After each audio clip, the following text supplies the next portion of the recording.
आई आयोग तो बनाया ही साथ में जीजा आयोग भी बना दी।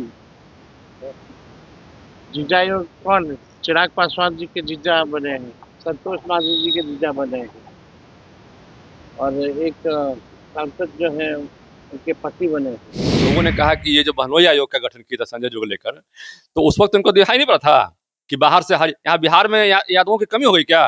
बिहार में पढ़े लिखे यादव समाज के लोग नहीं है कि हरियाणा से खोज के ला रहे हैं यहाँ पर यादव को। लेकिन चुनाव लड़ने के वक्त वहां से सिंगापुर की नागरिकता भी सुनते हैं प्राप्त कर ली है वो। अब वहां से आके बिहार में चुनाव लड़ेगी।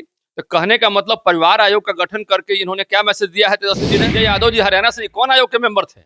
हेलीकॉप्टर में बैठ के घुमा रहे थे पूरे बिहार भर में जब चुनाव हुआ था। तो ये जो है उनको बोलने का राइट नहीं है, चूंकि उन्होंने गलत परंपरा की शुरुआत की। प्रेमचंद गुप्ता कौन थे इनके? नमस्कार, आप देख रहे हैं न्यूज फॉर नेशन। मैं रंजीत कुमार, गया के बीजेपी एमएलसी। मेरे साथ जीवन कुमार है। सर, तेजस्वी यादव ने आज एक सम्मेलन में कहा कि जीजा आयोग का गठन करना देना चाहिए, दामाद आयोग का गठन कर देना चाहिए, पत्नी आयोग का गठन कर देना चाहिए।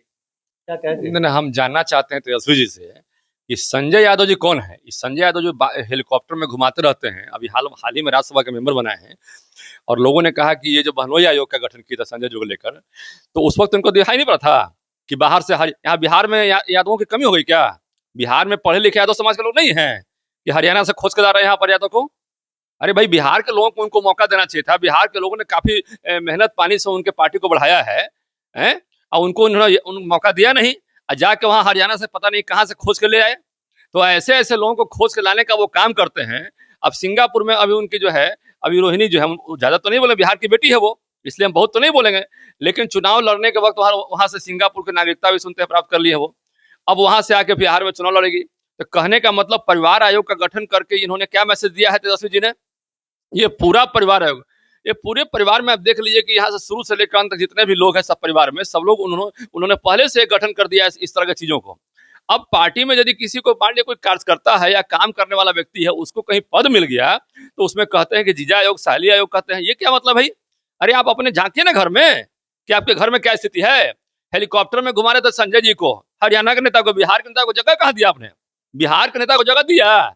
बिहार में यादव की कमी थी? अरे एक से एक यादव समाज के ऐसे ऐसे लोग थे जिन्होंने अपना पूरा जीवन खपा दिया आरजेडी पार्टी में, और उन लोगों को आपने जगह नहीं दिया अपने हेलीकॉप्टर में। अब पूरा जो है उनको लेके घुमा रहे थे पूरे बिहार भर में। अब जब उस पर तो कोई सवाल किया नहीं। ये सवाल तो हालांकि उन पर पहले होना चाहिए था। ये उनको नहीं बोलना चाहिए। इसमें जो है कार्यकर्ता है, जो आदमी काम करने वाले हैं, उसको मौका मिलता है पार्टी, चाहे वो किसी का परिवार हो या कोई भी हो। जीतन राम मांझी जी के दामाद हो या फिर चिराग पासवान जी के, इस सारे जो है, या फिर आप संभवी है अशोक चौधरी की बेटी, और उनकी जो हस्बैंड हुए, उनके लेकर भी लगातार जो तेजस्वी यादव कल से हमला बोल रहे हैं और आज कह रहे हैं कि दामाद आयोग, जीजा आयोग या फिर समधिनी आयोग बना देना। अरे तो वही तो हम उनसे जानना चाहते हैं ना तेजस्वी जी से कि हरियाणा से कौन आयोग को लेकर आए थे? संजय यादव जी हरियाणा से कौन आयोग के मेंबर थे? हेलीकॉप्टर में बैठ के घुमा रहे थे पूरे बिहार भर में जब चुनाव हुआ था।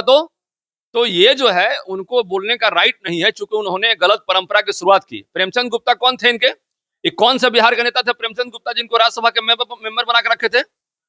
तो इन्होंने बिहार के लोगों को जगह दिया नहीं, और बिहार के लोग मान लिया कोई काम करते हैं कहीं भी, इनको जगह दिया गया, जो कार्यकर्ता है, जो समाज में बुद्धिजीवी वर्ग के लोग हैं या जो प्रबुद्ध वर्ग के लोग हैं, तो उससे तकलीफ क्या हो रहा है इनको?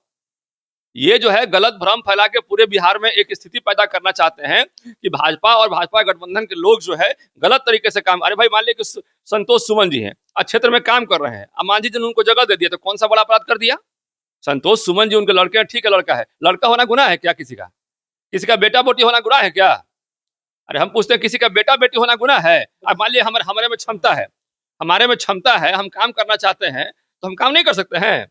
संतोष सुमन जी की बहनोई के लेकर, चिराग पासवान जी की बहनोई के लेकर हमेशा बात आ रही है। देखिए, एक बात और बता रहे हैं आपको, छोटी पार्टियों में जो है, छोटी जो पार्टियां होती है, उनके पास ऑप्शंस भी बहुत कम होते हैं। उनको हमेशा डर रहता है कि हमारी पार्टी में टूट ना हो जाए, बात समझे? तो छोटी पार्टियों में हमें हमेशा जो है इस तरह की बातें मन में चलते रहता है। इसलिए वो लोग सोचते हैं कि ऐसे ऐसे लोगों को हम थोड़ा जगह दे दें अपने साथ में, जिससे कि हमारी पार्टी मजबूत रहे।